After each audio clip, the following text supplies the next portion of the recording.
Good afternoon, good morning, good evening. Welcome to the Chicken Box. I'm your host, Kevin Impeccable Peck. Man, it seems like it's been so long. Anybody still have turkey somewhere stored in your refrigerator or something left over or remnants? Let me see. We didn't go live on all. Okay, now we're live on all platforms. We didn't, or you didn't finish all of the leftovers. Phew, I'm thinking about working out, but I'm not doing it yet. Anyway, Courtney, how are you? You I'm doing great. I'm blessed to be here. It's about 30 degrees today, so I'm gonna go outside in a bit, get some fresh air. How are is that you? why you have a scarf on in the inside? Is it that cold? Yeah, yeah. My mom typically has like the heater on 80, and I turned it down. It has to be about 65 for me. Wow. We might have to talk about that. Like 'cause growing up, some people parents said you better not touch that thermostat, and others, they either froze or they were too hot. Some people like it hot, some people like cold. That's a whole nother show. But Dr. Draper, Hey, welcome, good to see welcome. everybody post Thanksgiving. I'm hailing from Maryland.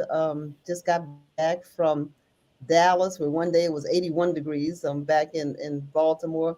Impeccable. You're in Atlanta. Courtney, you're in Chicago. Three different cities, three different climates, three different generations. And I can't wait till we get on the box. So good afternoon to everybody, or good morning, depending on where you are.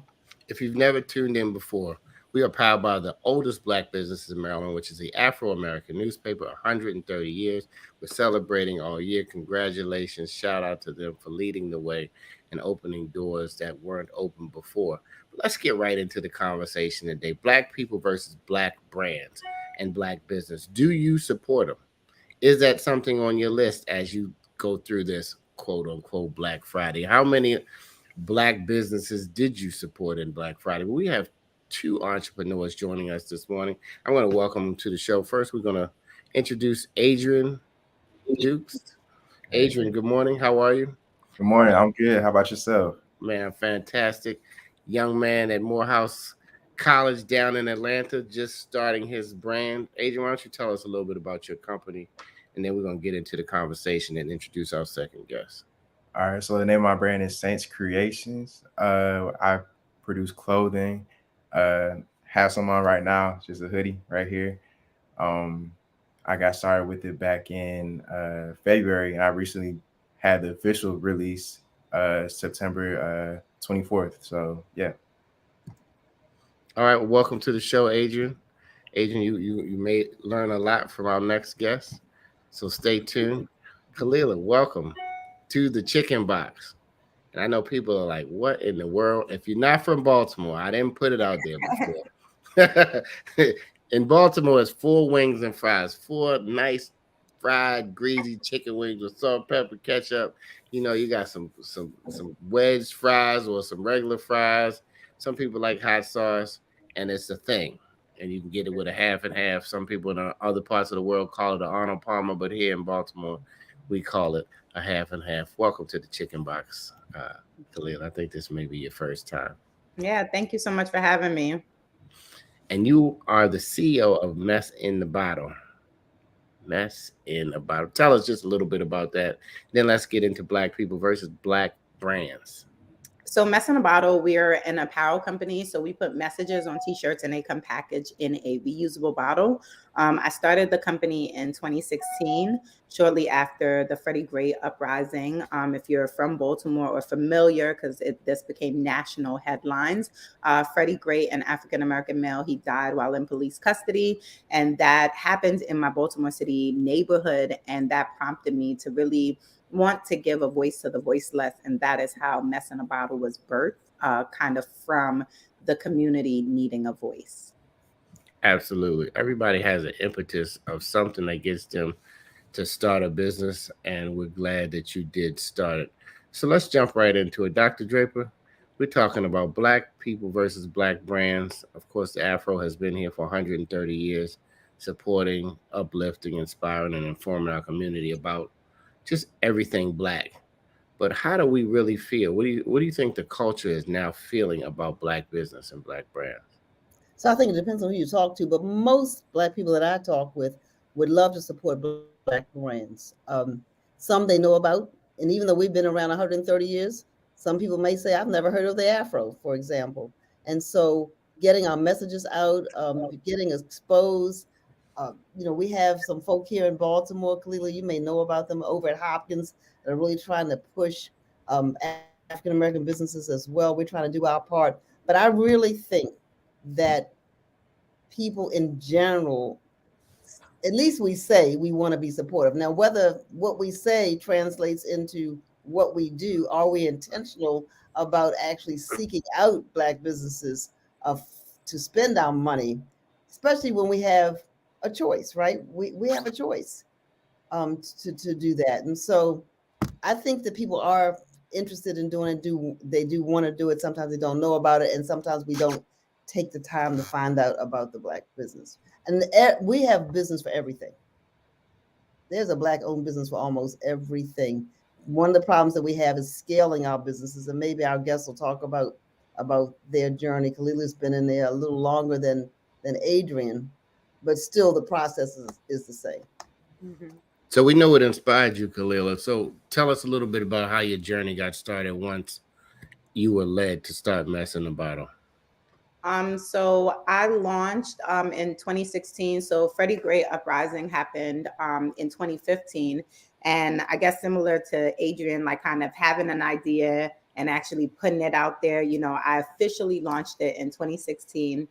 And, I started out by just buying t-shirts locally, pressing on them, and buying machines from Craigslist. So I started my company very grassroots, meaning, all the capital, like my startup capital came from myself. And I really did this with not a large startup capital at all. I started my company with less than $500. And I quickly realized that, and I don't know if there was just more or less a movement happening, because at that time you had the Freddie Gray uprising. Shortly after, there were other, unfortunately,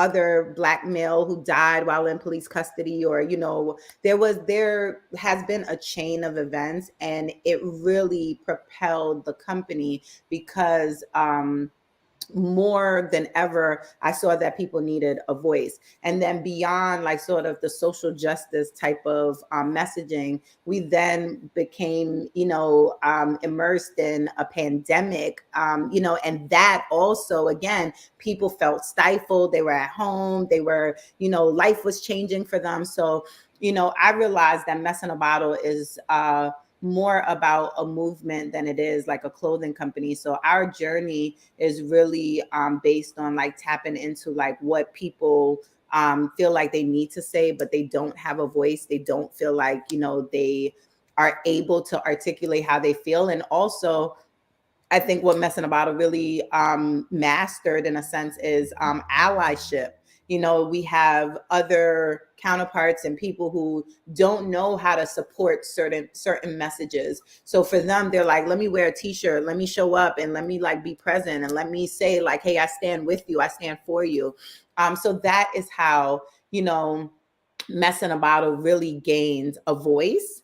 And it has helped to propel the business. And, we've had multiple challenges with scaling and growing. I started the company literally in in a row house in Baltimore. And we have grown to over a 4,000 square foot space. And we're still, expanding. That's fantastic. You on mute, Impeccable, if you're talking. Congratulations. I'm trying to become PC, y'all. Look, it is amazing of what you can do when you put your mind to it. But the word scale is one that we kind of skip from time to time. And thank you for sharing that, Kalila, because you inspire people. Been wearing t-shirts from as long as I can remember. Babies have t-shirts. Everybody has t-shirts. What size industry is that? Adrian, have you looked into that yet? And know how much the t-shirt business does every year? How much a t-shirt business does every year? Honestly, I have no clue. It's a huge industry. I mean, I think I don't remember the number, but it's in the billions. Like people spend a lot of money, and I think over the years too, if you probably look at the trends, I think that things have grown in the sense of, people are now sort of moving into wearing graphic t-shirt to work, as well as dressing it up for an event. It has really become so much of like a statement piece. So I think that the numbers would show that it has increasingly, became just like this trend and this thing that people are buying more and more t-shirts over the years. Absolutely. If you just tuned in, this is the Chicken Box. We're talking about Black people versus brands. This is where we get to stand on the box and speak our truth about it.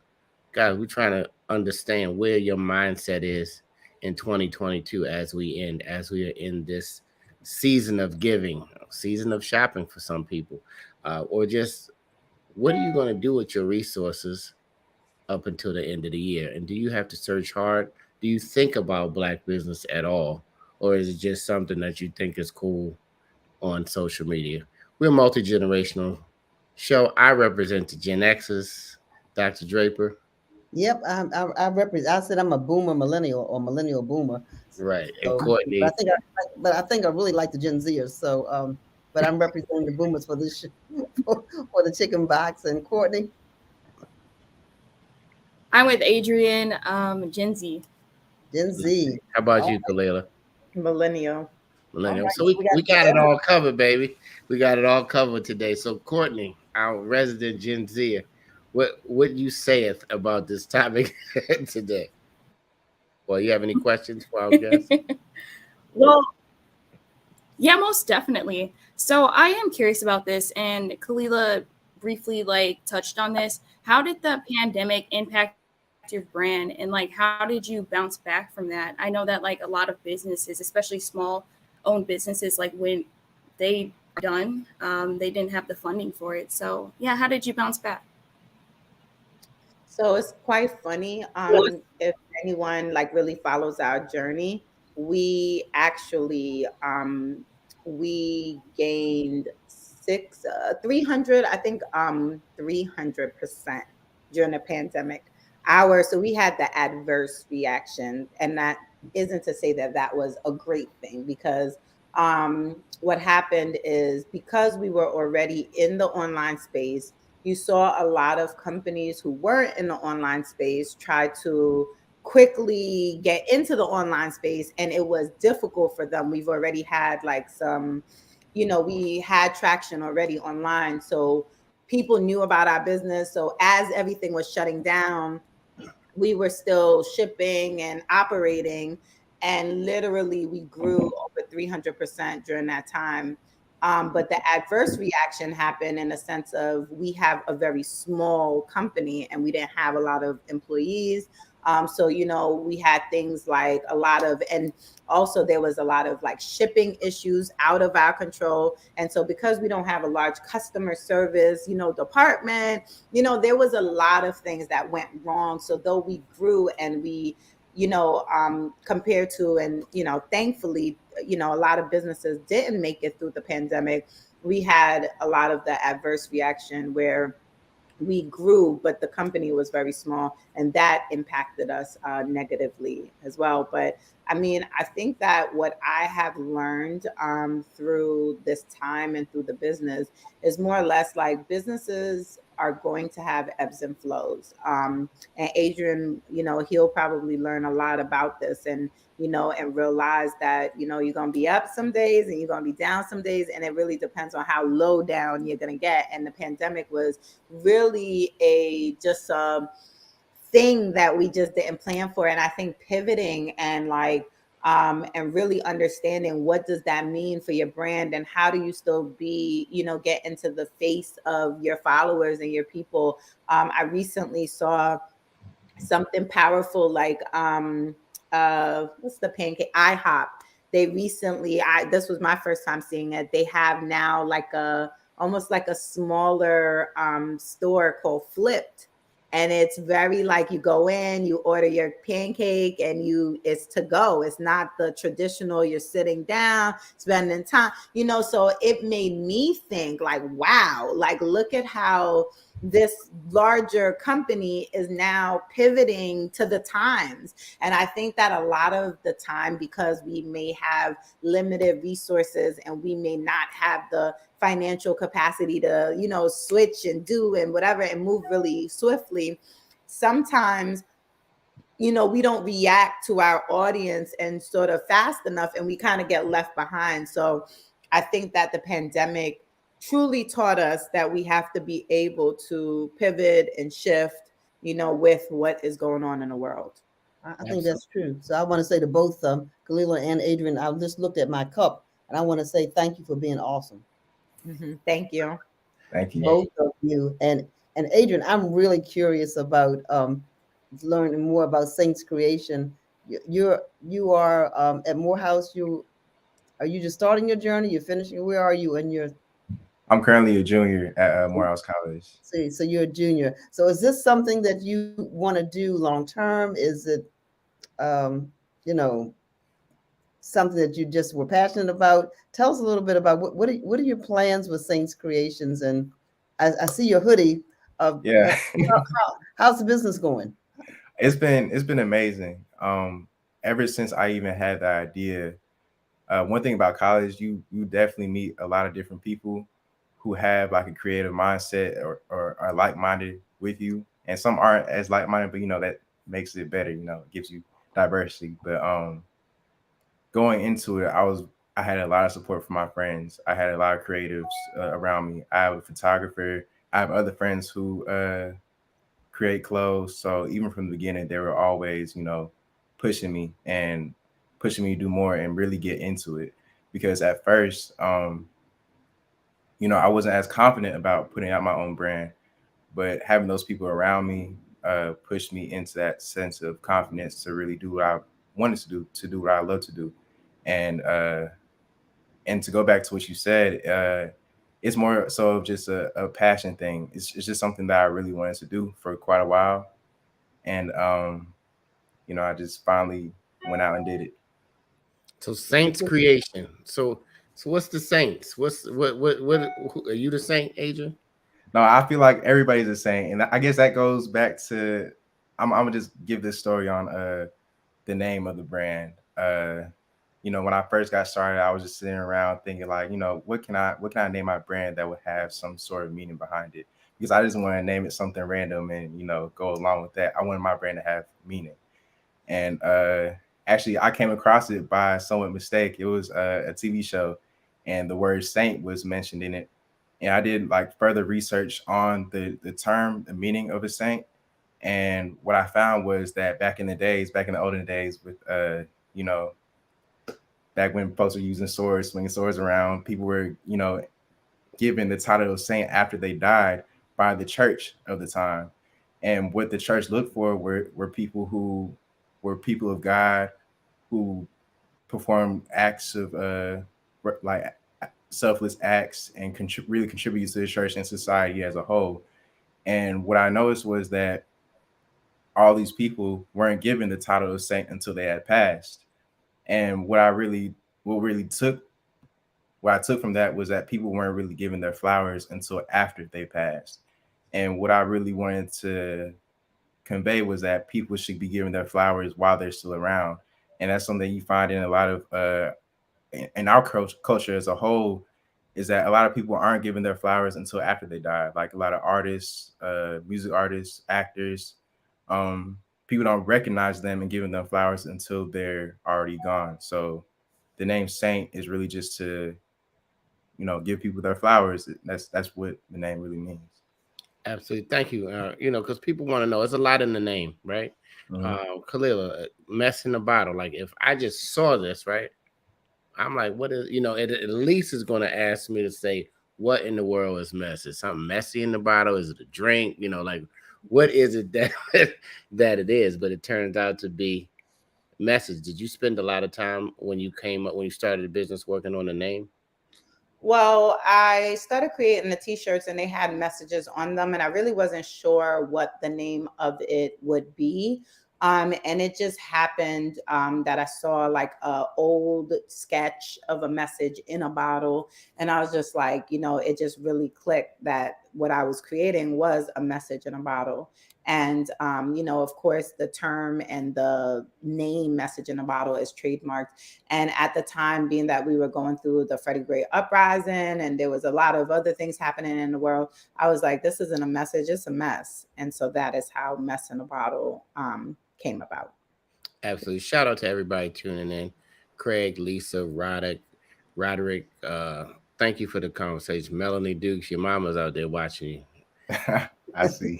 I think your boy DJ tuned in as well. Also, Mark Taylor, poly graduate. Thank you. Mark said what did he say, Mark? He was intentional about doing business with African American businesses, and we need to do a better job marketing our brands. We absolutely do. And impeccable, and thank you, Mark, for that comment. The latest census said there were over 3 million Black-owned businesses in the United States, generating $206 billion in annual revenue and supporting 3.5 million jobs. Now, that sounds like a big number, but in comparison to businesses overall, it's a small number, right? And so how do we market our businesses? How do you get the word out? Either one of you guys, how do you market your businesses now that, as you said, businesses have shifted? I mean, our business has shifted. People look at the Afro and they say, "Oh, yeah, well, they're a media company, or they're a newspaper." No, we are a business. We happen to be the oldest Black business in Maryland, but we are absolutely a business that has to evolve just like everybody else. And so, what would you say to somebody starting out, Leila, about marketing their brand and getting the word out and driving traffic to your website and all that you need to do? Well, I will say that I think that there's, the best thing has been proven for organic traffic, meaning, like just finding your audience and organically, creating content that they will gravitate to and buy. And so I think that right now with social media, it's a very difficult space, especially for brands altogether, because social media, we don't own it. So like, with the person that just left the comment saying that they just heard about the company, the thing is that social media filters a lot of like some of the brands, and they filter, like, it depends on how much money you're either pushing, sometimes through advertisement. And even then it's proven that your stuff may not get seen. So I think that it goes beyond like word of mouth. I think that now, and there's various platforms, it's, how do we engage on TikTok? And there's a different group and demographic there. We have a large presence on Instagram. I've done a couple of things and I'm trying to venture over to YouTube more. I have a podcast called What a Mess. So I think that as a business owner, it's sort of your responsibility to really tap into various different audience and spaces. Like, even I'm here today and I'm on the show. Like, again, this is with hopes that it will open up and broaden the horizon to other people, either finding out about the brand and, and knowing about the company. So I think that there's a lot of great opportunity for like free marketing, meaning you could create now. I just saw a comment. It was in regards to the music industry, but an artist was sharing that she was a bit disappointed how almost like that now in social media, you could sort of become a millionaire in like with, a little dance move.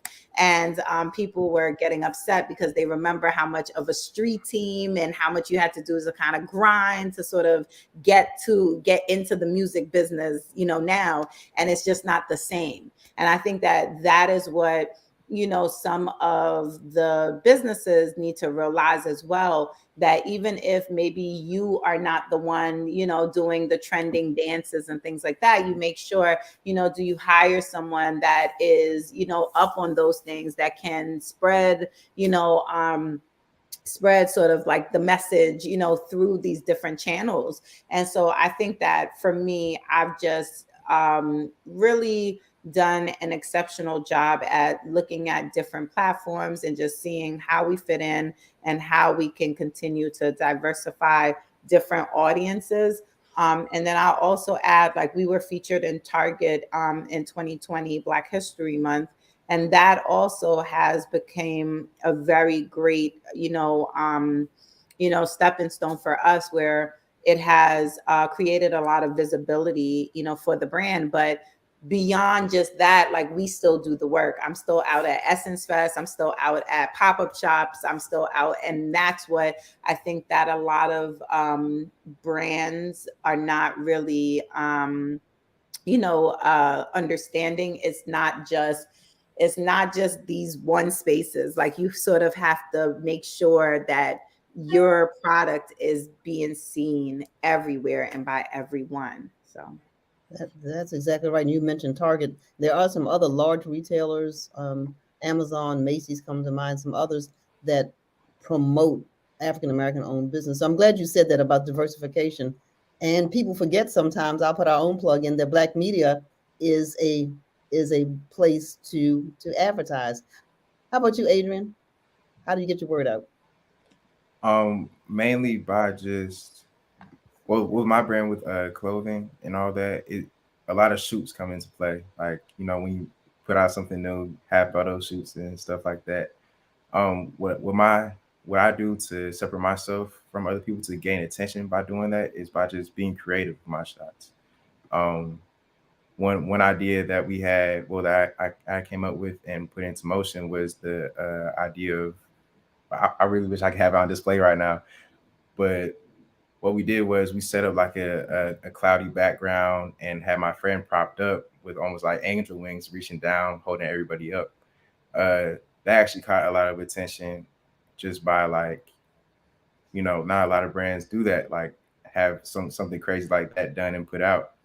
And also through just different ways of just word of mouth, like having people that that are really tapped in with, like, the streetwear industry. And, like, for example, I currently work at a streetwear store called Memory Lane ATL. My coworkers that I surround myself with, they're very supportive of my brand, and through that, I'm also able to put out my brand through them as well, to get more of a outreach in that community.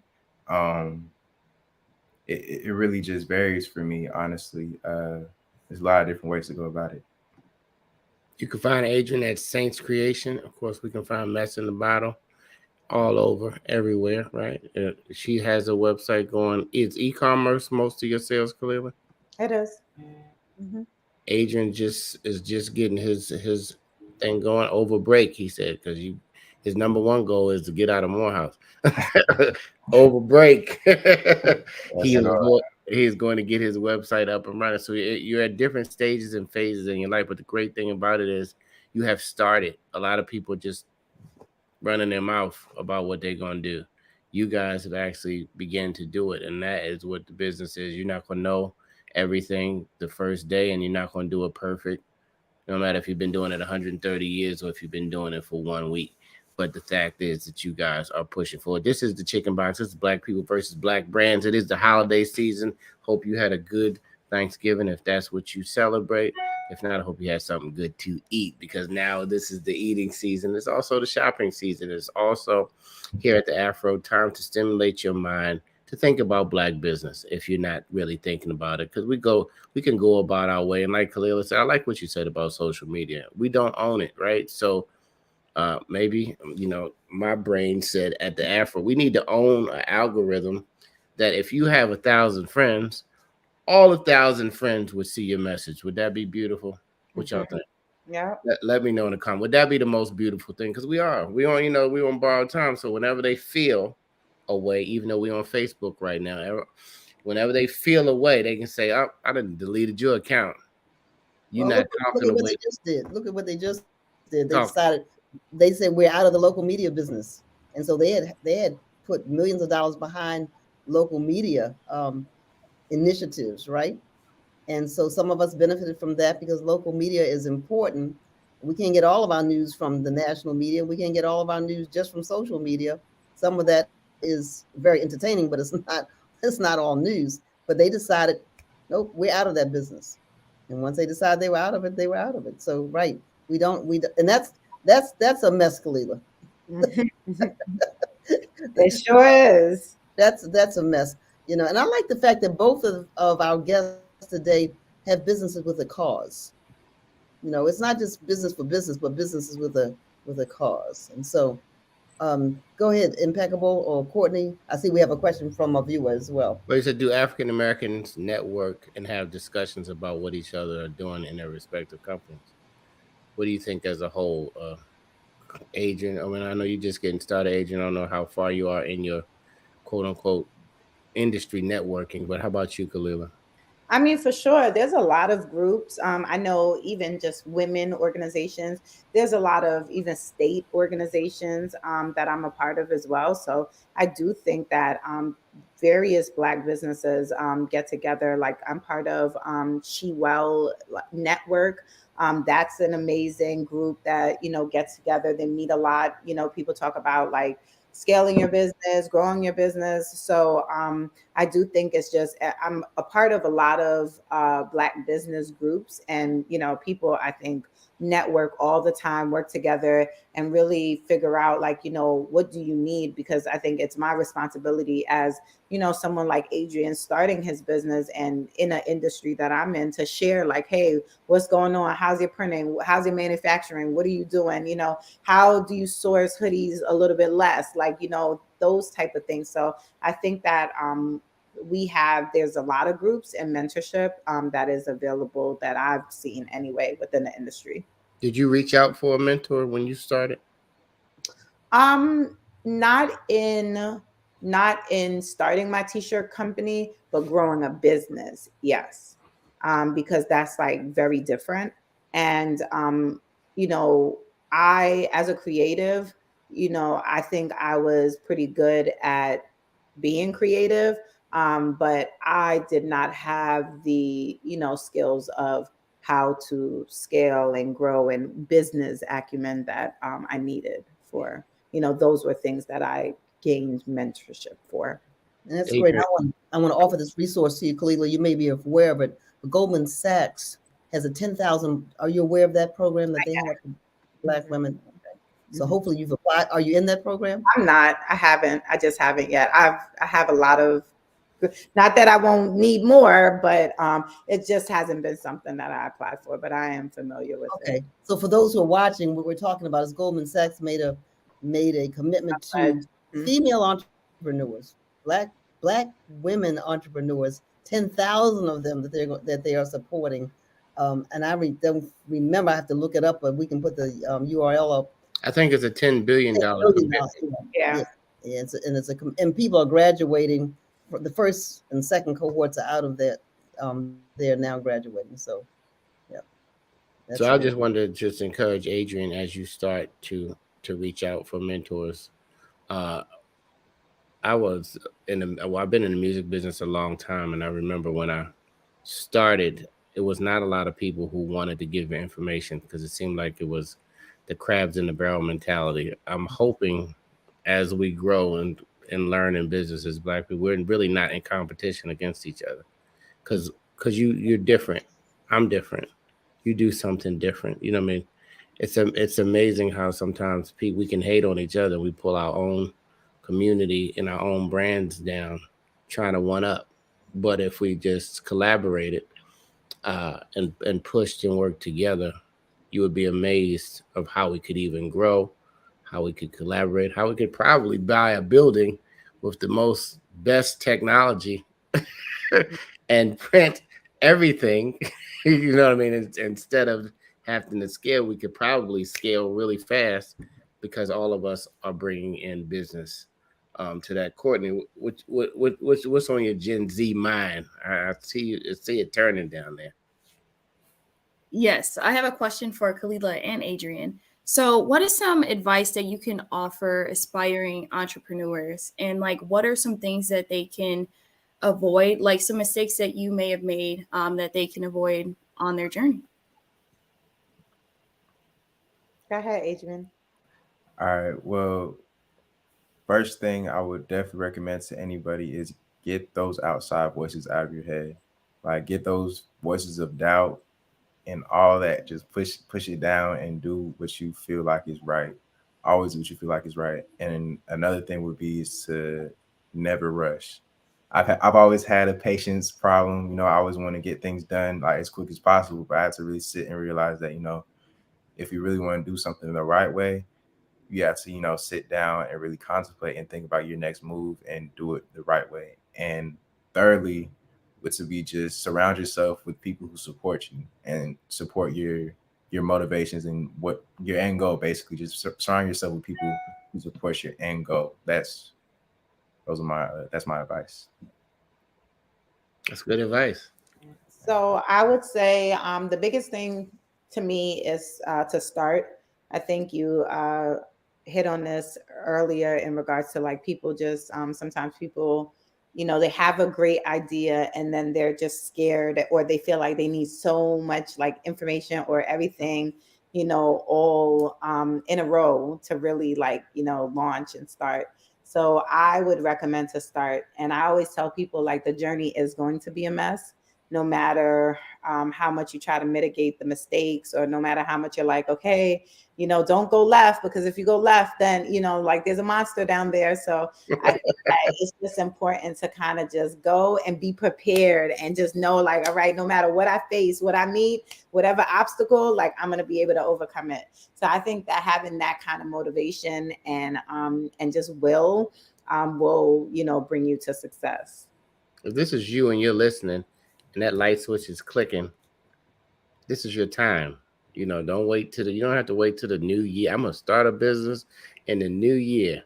Well, actually, you should wait because you have to pay again. But if you're ready to start it on January 1, because at least you have the whole year. Those who have incorporated their businesses, no. So don't need to start it in December, pay for it, and then renew it right when it comes to January. But I'm just saying, turn that switch on in your mind and get started. Man. Barbara, we see your comment about Golden Sachs. You know, this is the Chicken Box where we get to speak our truth.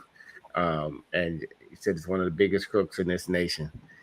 And I guess if we go back to a lot of these companies and dig into their thing, we're gonna find they all had some crook stuff happening. Not all, but I'm just gonna say, you know, how the nation was built, but that's a whole nother conversation.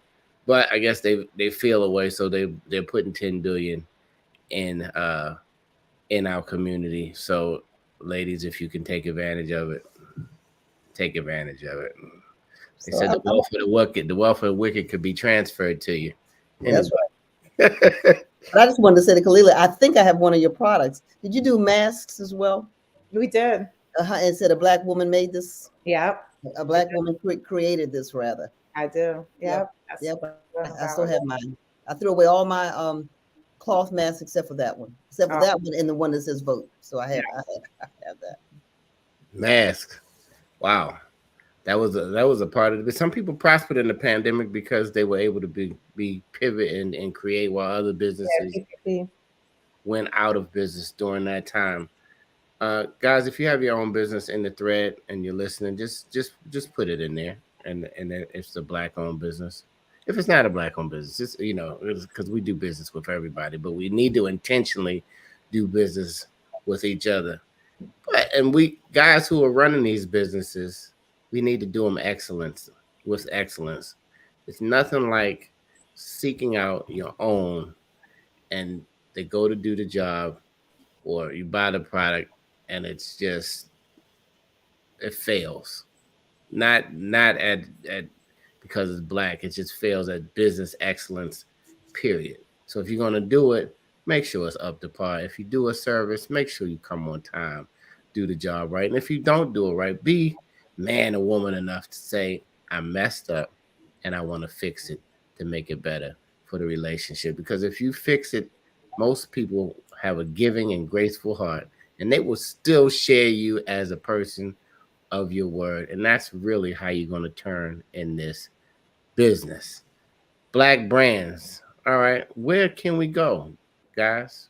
Where can we go? Kalila, Adrian, where have you seen a place to go find out about black brands? Anything pop up in mind besides the afro? Mhm. Um, I mean, there's various different organizations. I mean, even recently at the Reginald F. Lewis Museum as well, you'll see we have T-shirts there, and there's a lot of brands that I discovered when I was at the museum. I think I love going to Essence Festival every year. We've been there. I think that's a primary hub for Black-owned businesses. So I think there's a couple of things, and um, something that was discussed earlier is just about intentionality. Um, I didn't know how. I have a friend.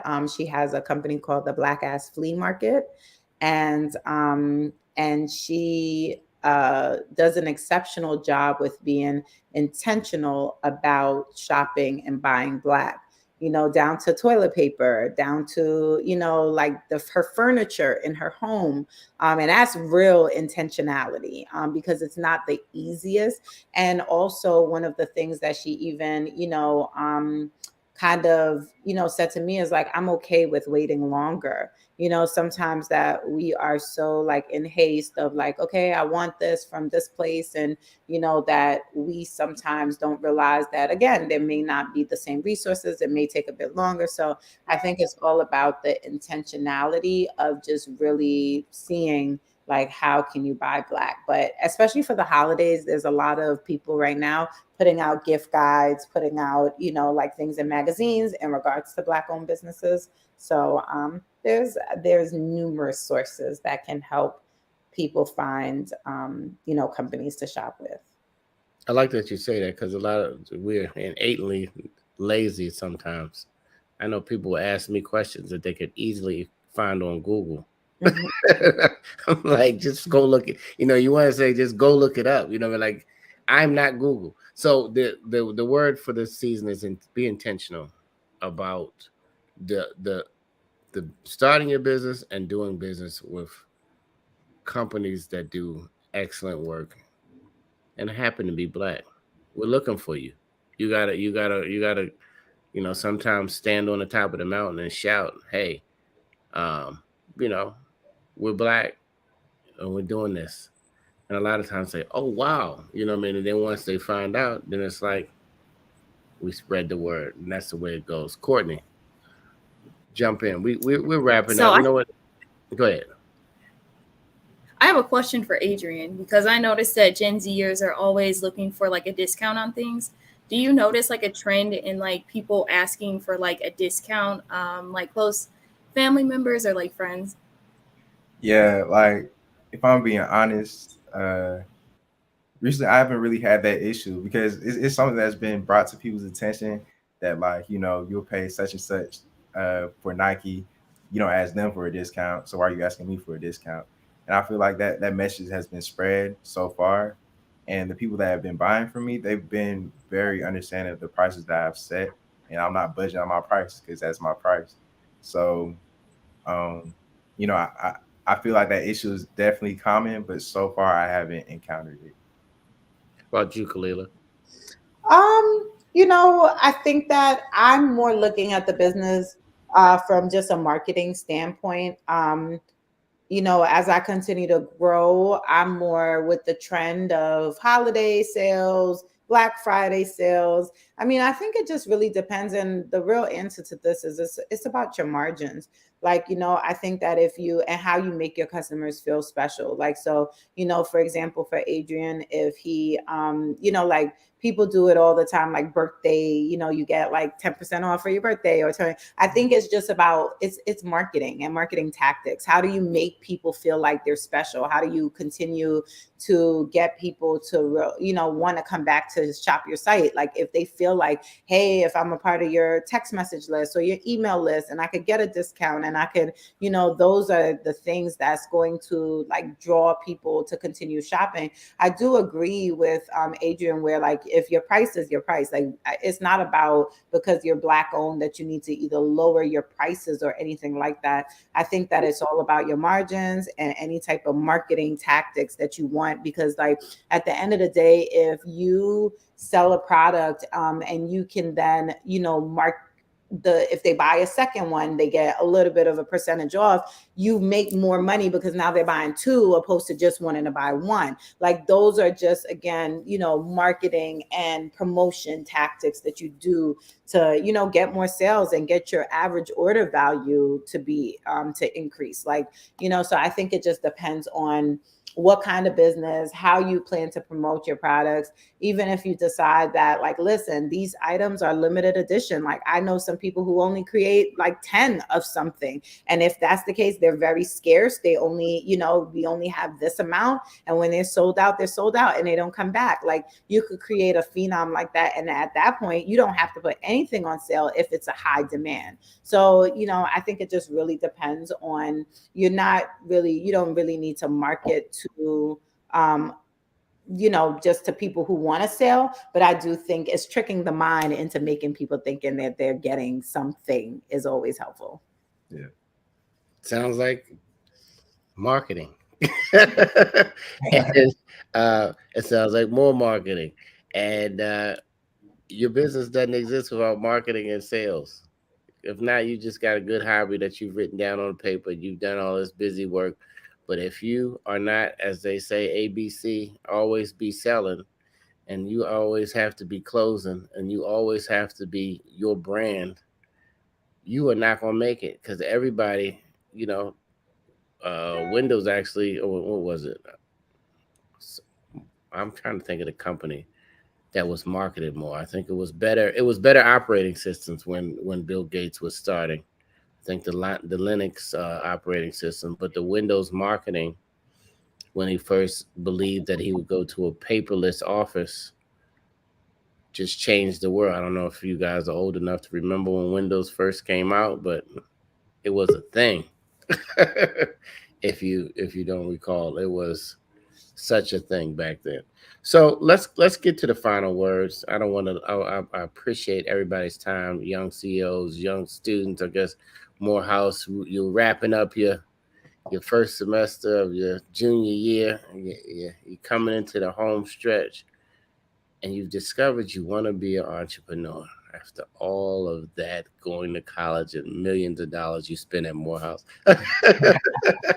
You said, hey, I want to fight the good fight. Let's just go for final words. I think you guys have incredible businesses. I think you're incredible human beings.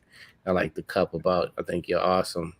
Not because you're Black, but just because you are on purpose. And when you're on purpose, it always works out, because you don't do it for the money, but the money comes. You know what I mean? So you guys have a purpose and you have a place in the marketplace.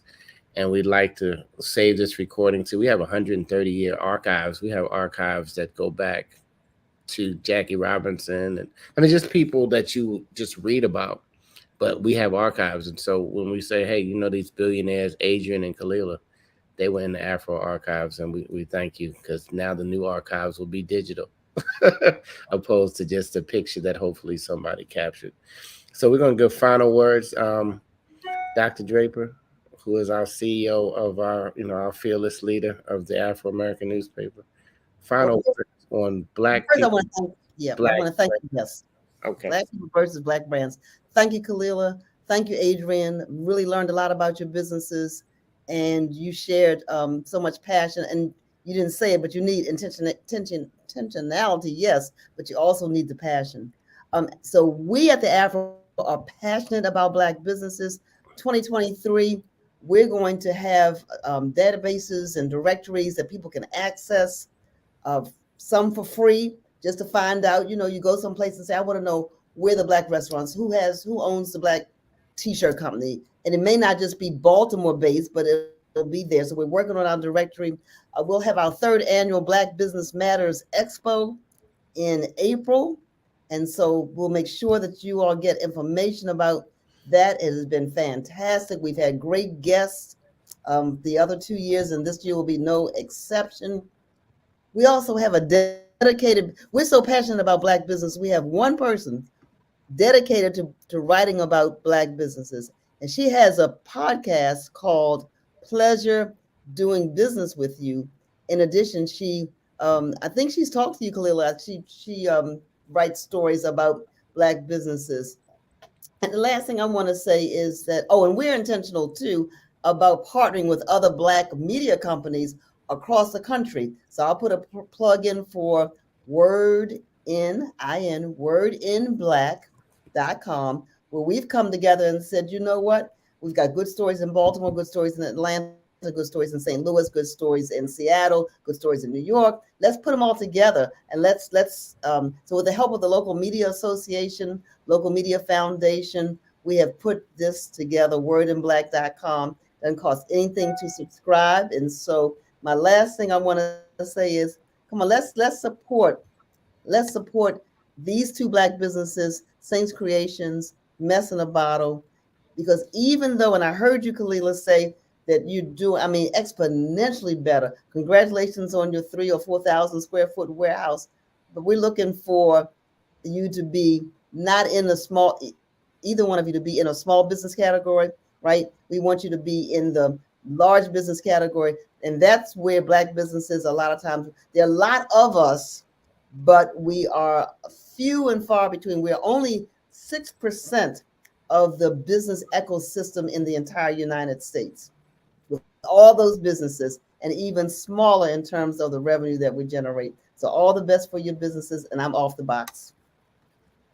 All right, Courtney, you're on the box. This is where you can, guys, you can say anything you want about the industry, about Black brands. So whatever you think, this is your box to stand on and step on. Courtney. Thank you, Kalila and Adrian, for joining us today. It was truly a pleasure, like getting to know about your brands and everything that you do for the Black community. I wish you the best of luck in all of your future endeavors. I'm excited to see your brand grow.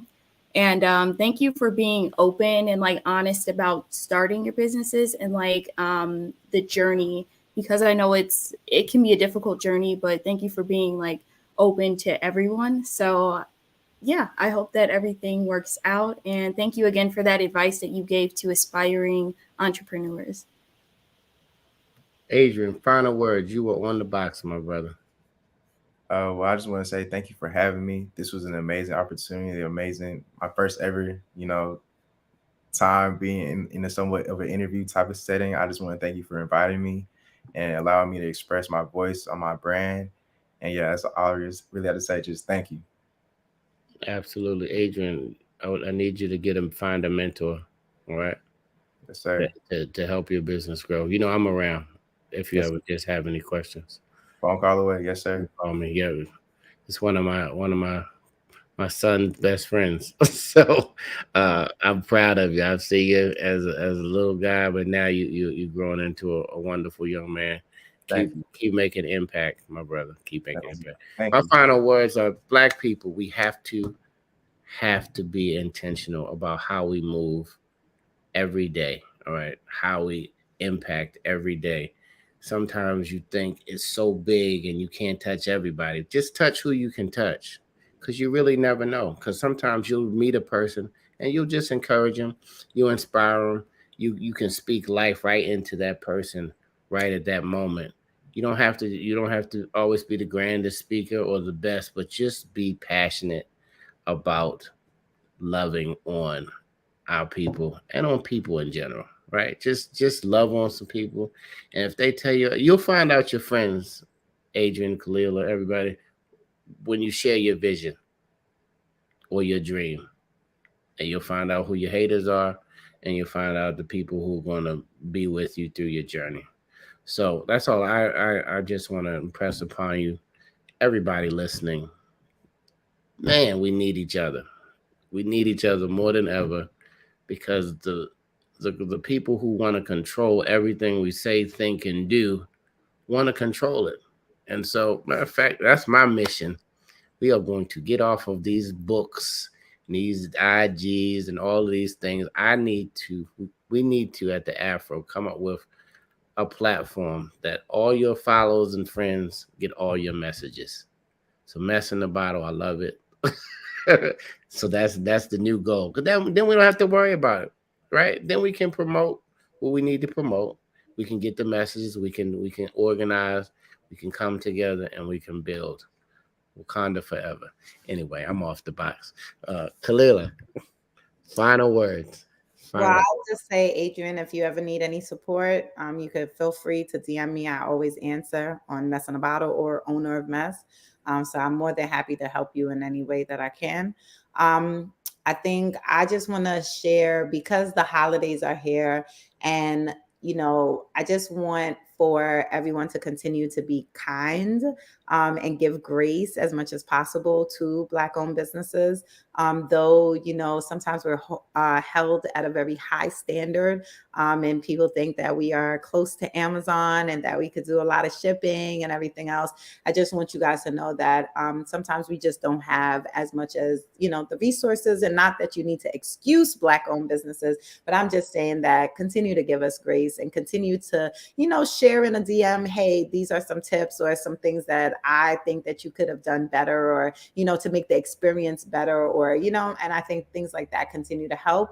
Also, one other thing is that if you have any kind of like position or job or anything that can help a Black-owned business, think about, if you're an HR director, feel free to send someone a DM and say, hey, how's your HR? Do you need any kind of support? I could lend, 3 hours a week for, free if you can. Like, those type of things have been given to me. And I think that they can continue to push forward Black businesses.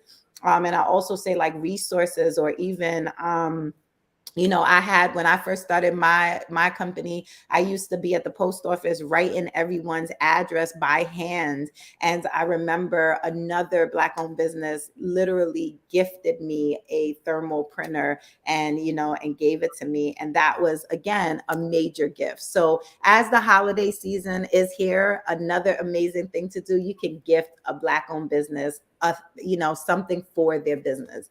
And so I just want to encourage everyone to just be kind, be graceful, and continue to push Black businesses forward. I love that be graceful and be kind. Thank you for that. And so, we talk about visiting afro.com, and Impeccable usually says it's not a shameless plug. We ask, you have not because you ask not. We need subscribers and we need members. We put a lot of content out for free so that we can push our numbers, so that we can then get our sponsors and advertisers and others to support us. And so the subscription price, you all know, $40 a year, which is less than the cost of 2 Uber Eats.